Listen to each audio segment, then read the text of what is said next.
문재인 정권에서 기순 의사가 의심돼서 강제 북송했다. 이건 말도 안 되는 일이다. 흉악범이기 때문에 북한으로 강제 추방했다는 것은 이건 말도 되지 않는 일입니다.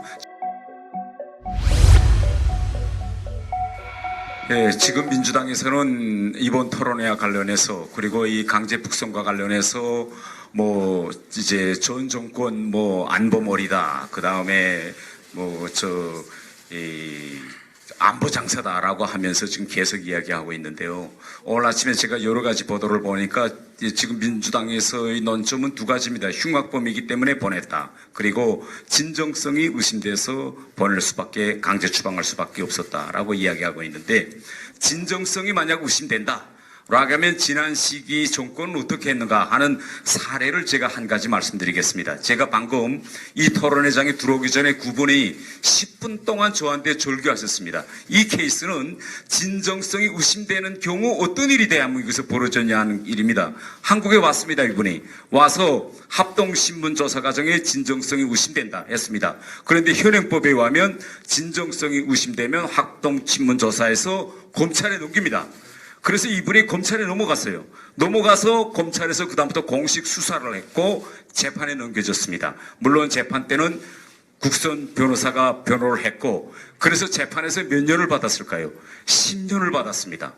10년을 받고 10년 동안 감옥생활 단 하루도 감형이 되지 않고 10년을 다 살고 나왔습니다.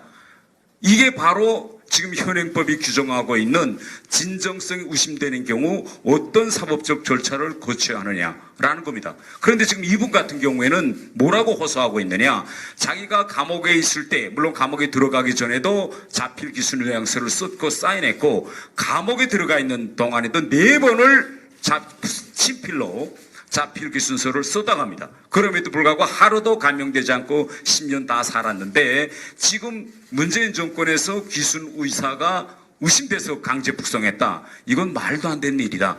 현실적으로 우리나라에 여러분 아시겠지만은 북한에서 오신 3만여 명의 탈북민들 중에 합동조사 신문 과정을 거쳐서 국제형사범죄자로 규정되신 분이 13명, 살인과 같은 중범죄를 저지르고 도피 목적으로 온 탈북민이 10명으로 이렇게 지금 다 나와 있습니다. 그렇기 때문에 흉악범이기 때문에 북한으로 강제 추방했다는 것은 이건 말도 되지 않는 이런 일입니다. 저는 오늘 이 토론회를 열면서 지금 이 토론회가 앞으로 어떤 정착점으로 가고 이 사건이 어떻게 전결되는지는 이건 대한민국과 관련된 문제뿐만 아니라 북한 김정은 정권도 지금 들여다보고 있으며, 현재 강제 북송을 진행하고 있는 중국, 러시아, 또 일부 동남아 국가들도 지금 이 사건이 어떻게 해결되는지 들여다보고 있고, 더 나아가서는 유엔도 지금 들여다보고 있습니다. 이 사건이 일어나는 이후 여러분 아시겠지만 유엔에서 이거는 국내 사법 절차를 거치지 않은 인권 유린 행위이고